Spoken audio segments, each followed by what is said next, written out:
Okay, so this past December, I got to work with an upcoming director, Hannah Dalton, shout out, who was looking to expand her work in choreography-based projects. Now, as a dancer herself, she wanted to create something timeless and a little bit more on the classical side. Pretty quickly, Hannah found a song that really fit the tone and vibe that we were looking for, and that song was A Girl Like You by Edwyn Collins.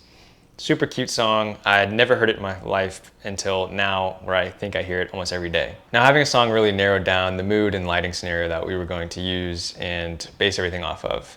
Now, obviously the song is about a girl, and there really is nobody like a girl like you. So we wanted to kind of create this spotlight effect that would really translate well into the song. This, along with that classical feel, was almost pulling like Great Gatsby vibes, right? So hard spotlight, but yet soft and warm and inviting. So boom, we had an idea, a sort of tone we were looking to get. I was off to the races with sort of building an overhead and playing with different lighting techniques through Set-A-Light 3D. This is not a paid sponsorship or anything like that, although that would be nice. I just think Set-A-Light 3D is an awesome tool for DPs, especially working in the studio space. Okay, so this is what we finalized on.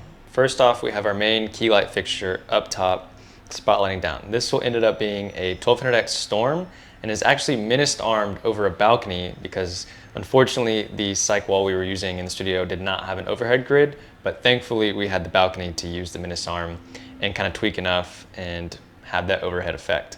Now, I love a good top light, however, I wanted a little bit of fill coming from one of the other sides just so that we break up a little bit of the contrast and shadows so it wasn't super, baggy, raccoony looking. And so we had a 600D with actually I think it was like a half stop of CTO shooting through a 8x grid. This again just applied a nice little bit of fill. I think we're only at 1%. The 600 produced plenty of light. Then as kickers, I originally planned to have two sort of LED panels as kickers for the cyc wall to kind of fill in the space. However, after quickly setting all that up in the actual studio from what was on Set-A-Light, I realized that in Set-A-Light, all of my walls were either really dark or black, whereas the studio space we were actually in were pretty gray and light.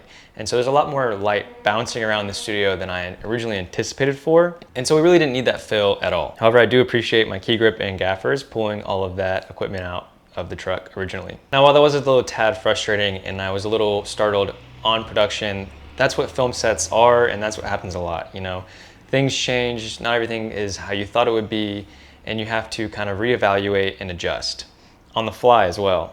So, a little bit humbling experience, but you have to just be adaptable on set, and that's one of the reasons why. But luckily that made the whole thing just a 2-light setup, which was nice and simple. So let me show you the final project that we ended up having, and then we can talk a little bit more about it after.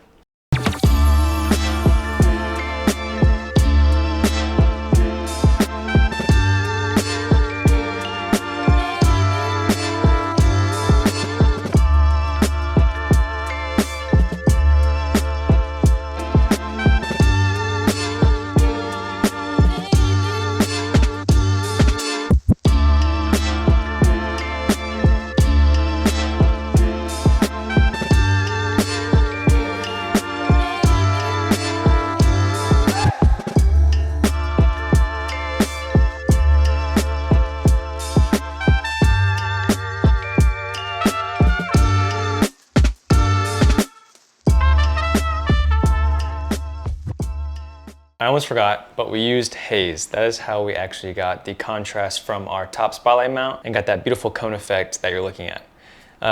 Haze, hard light, you get those beautiful sun ray look or spotlighty mount vibes. All right, so definitely something that I'm pretty proud of. Not exactly the product that I originally thought it would look like, but I still think we got a fun image and it was really great. Now for a couple takeaways though, again, you have to just be adaptable when on film sets. Things always don't go your way, things adjust, they don't turn out how you think they would, things break, things don't work.